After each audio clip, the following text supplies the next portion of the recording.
Continuando con las entrevistas esta mañana, luego de hablar de cáncer de pulmón y de tratamientos nuevos con mucha expectativa y muy auspiciosos, lo cual genera cierto clima de ansiedad.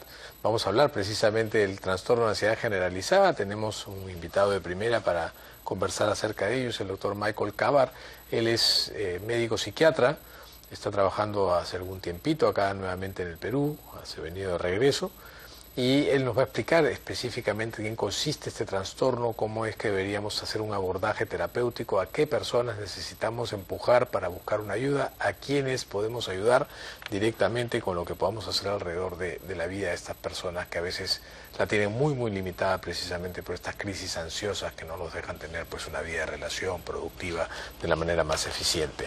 Michael, bienvenido al programa. Gracias por acompañarnos esta mañana para que nos cuentes un poquito qué cosa es la ansiedad. ¿La ansiedad es buena, es mala, es un mecanismo de defensa? ¿Siempre es bueno que tengamos un nivel mínimo de ansiedad para estar alertas? Es muy buena pregunta. Hay una ansiedad que no es necesariamente patológica, que es lo que hace que las personas, digamos, no sean productivas, porque si hay cero ansiedad, la persona se vuelve un poco apática y no está menos predispuesta a hacer cambios en su vida que son necesarios para mejorar su calidad, ¿no? Es, por ejemplo, una manera de que se podría describir la ansiedad sana, digamos, no patológica, ¿no? ¿Y cuándo se vuelve esta ansiedad sana en una ansiedad anormal, patológica, como llamamos los médicos, a todo lo que no va por el lado normal? Claro, cuando interfiere con la capacidad de funcionar normalmente de una persona, ¿no? El funcionamiento ya sea ocupacional, académico, social, interpersonal. Entonces a ese punto ya es cuando debe ser tratada. ¿Esto puede sucederle a cualquier persona o hay ciertos biotipos de riesgo más proclives, más vulnerables a hacer episodios de ansiedad severos? Bueno, hay diferentes trastornos de ansiedad, ¿no? Si hablamos específicamente de la ansiedad generalizada, es un poco más frecuente en las mujeres que en los hombres. Factores de riesgo, 2-1 más o menos la proporción. Factores de riesgo son, por ejemplo, tipo de personalidad o temperamento, personalidades evitativas, digamos, tímidas.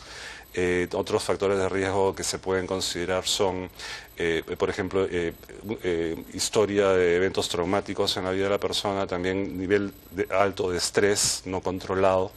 Hay una predisposición familiar, aunque no se ha determinado un gen. Cuando hablamos de ansiedad, no puedo evitar hablar de las personas obesas, de los gordos, ¿no? Que siempre justifican su gordura a la ansiedad, pero si esto fuese así, habrían 2 veces más mujeres gordas que hombres gordos, ¿no? Y no es así. Así es. ¿No? Pero sin embargo, siempre el apetito y la ansiedad, dicen, no, es que come por ansiedad, no, el niño no sube de peso, señora, porque esté ansioso, sino porque está comiendo más. Claro. No, es que es muy ansioso, doctor, cuando lo pongo frente al plato de comida, no sabe cómo come, con ansiedad. No, come con rapidez, que no es lo mismo necesariamente que ansiedad. Claro, que se come más demasiado rápido para que el cerebro mande la señal de la saciedad. Sí, pues, ¿no? Claro. Hay comedores ansiosos, definitivamente. De hecho, es un mecanismo maladaptativo. Compulsivos, hay pulsiones, ¿no? Claro. Ahora, ¿qué tan limitante o qué tan catastrófico podría ser un episodio ansioso en una persona de este tipo? ¿Cuáles son las características que definen la severidad del cuadro? Claro. Bueno, por ejemplo, están los ataques de pánico, ¿no? Que es el trastorno de pánico, que es digamos,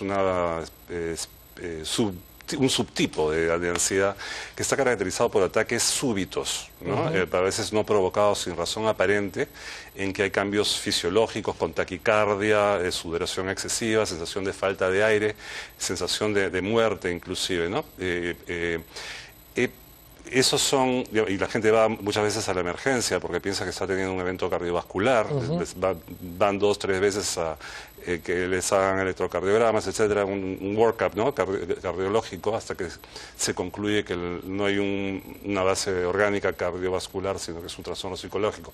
Está el trastorno de ansiedad generalizada, que no es un cuadro tan agudo, digamos, es una preocupación, es una angustia, una obsesión persistente y excesiva sobre eventos reales o imaginarios, digamos, hipotéticos, ¿no? Y el nivel de ansiedad provocado es desproporcionado con digamos, la magnitud del posible evento, ¿no? Entonces eso genera que la gente no se pueda relajar, que viva estresada, que no tenga miedo de tomar decisiones, anda irritable, etcétera, ¿no? Y eso afecta el funcionamiento de las personas, ¿no? Has mencionado un término con el que venía pensando, funcionamiento. Las personas ansiosas tienen una peor calidad de vida en cuanto a salud se refiere, ¿no? Claro. O sea, digamos, una persona ansiosa puede hacer picos de hipertensión con más facilidad, puede tener más riesgo de enfermedad cardiovascular, también repercute en esto. Efectivamente, una de las complicaciones de las personas ansiosas con ansiedad, digamos, crónica o severa, son, digamos, la hipertensión es una de ellos, dolores de cabeza severos, migrañas, digamos, problemas gástricos. Y el simple hecho de estar enfermo también te genera más ansiedad, entonces es todo un círculo vicioso. Es un círculo vicioso, efectivamente. Por ejemplo, una de las cosas que hay que descartar para el cuadro de ansiedad es un cuadro, por ejemplo, de hipertiroidismo, ¿no? Sí, claro. Que es ¿no? típico, ¿no? Que uno Sí, de los pues, síntomas. sí. Pero por otro lado has tenido un invitado aquí hablando del cáncer al pulmón. Personas que sufren de algún problema serio o relativamente serio, o magnificadamente serio por el paciente, ¿no? Porque el paciente tiende a catastrofizar, el paciente ansioso. Sí. Eso genera un círculo vicioso, ¿no? De ansiedad y empeoramiento de la salud, ¿no? Si la ansiedad es normal en algunos niveles, ¿no? Podríamos decir que una persona que no tiene nada de ansiedad tiene un problema también. Sí, ¿no? se podría decir eso. Haciendo un paréntesis con respecto a esto, ¿de qué manera podemos intervenir terapéuticamente para ayudar a una persona ansiosa? ¿La persona ansiosa es consciente de que su ansiedad le está complicando la vida más de lo que puede manejar? ¿Buscan ayuda con facilidad? La ansiedad es, digamos, lo que llamamos los psiquiatras ego distónica. No es una sensación placentera, Sí, es claro, desagradable. Sí, o sea, ¿no? Te molesta sentirte así, no quieres, tú quieres ser feliz como tu vecino que sale a regar el jardín en pantuflas y calzoncillos sin que le importe el mundo, a ti te cuesta, ¿no? Exactamente, entonces, ¿por qué ellos pueden hacer eso y yo no? Porque ellos sí, yo no, ¿no? Exacto, entonces tienden a buscar ayuda. A veces tardan en buscar ayuda, hay mucho estigma, ¿no? Y ir al psiquiatra, al psicólogo, inclusive. Pero lo primero que se recomienda es psicoterapia, ¿no? Depende del grado de la ansiedad. Lo primero que se recomienda es psicoterapia, específicamente la psicoterapia cognitivo-conductual. Sí, qué bárbaro, ¿no? Cómo funciona de bien, ¿no? La cognitivo-conductual, ¿no? Demostrada Sí. claramente de manera científica con estudios controlados, a doble ciego, o sea, hay otras terapias que no han sido tan estudiadas, que hay evidencia anecdótica, digamos, que funcionan, claro. pero en este Son caso... testimoniales, en todo caso. Sí. Entonces lo que se hace es, digamos, tratar de que el paciente entienda las distorsiones cognitivas y las conductas que pueden generar o perpetuar la ansiedad, ¿no? Eso genera cambios en la manera de percibir los estímulos externos e internos del paciente, y eso genera un círculo virtuoso, ¿no? Entonces la terapia cognitivo-conductual tiene un efecto multiplicador a lo largo del tiempo, no es una cosa que no tiene que durar toda la vida, sino unos meses para enseñarle al paciente las herramientas que necesita para manejarla y prevenirla. Hay mucha gente que recurre al yoga, que también ha sido estudiado. Sí, meditación trascendental. Meditación trascendental. Están tratando de implementarla entre los estudiantes de medicina para disminuir el burnout en Estados Unidos. Estaba leyendo ayer un artículo sobre Así esto. es. Sí. Y el otro tipo de meditación que se llama mindfulness, ¿no? Que es una basada en el budismo, que está muy en boga en Occidente, introducida por Jon Kabat-Zinn y Marshall Linehan, gente que se dedica a esos temas y que está también demostrando mucha efectividad, ¿no? Y todo lo que sea técnicas de relajación ayuda. Cuando, digamos, esta intervención de primera línea no es suficiente, ya se recomienda recurrir a los fármacos. Las personas también recurren a suplementos, ¿no? Cuya evidencia también es testimonial, ¿no? Es anecdótica, ¿no? Sí, pues no es sólida, ¿no? No es muy sólida, pero ayuda a ciertas personas tipo valeriana, tipo flores de Bach y estas cosas. Exactamente. ¿No? Y cuando nada de eso funciona, ya generalmente la gente busca la ayuda del psiquiatra para tratamiento farmacológico. Pero idealmente, en general, se considera que la combinación de fármacos y psicoterapia es la manera óptima de tratar esos cuadros, ¿no? Desde el comienzo. ¿Hay una suerte hereditaria en esos episodios de ansiedad generalizada?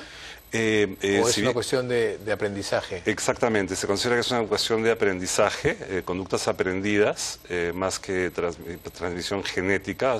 Definitivamente hay historias familiares que en la mayoría de los pacientes que sufren de ansiedad, ¿no? Padres ansiosos tienden a criar hijos ansiosos, ¿no? Sí, sí, eso y la ansiedad en niños también se manifiesta de otras maneras, ¿no? Por ejemplo, ansiedad, todo lo relacionado a la escuela, esta necesidad, digamos, imperativa de aprobación, de aceptación por el grupo, por sus pares o por los, digamos, los padres mismos. ¿Cómo no?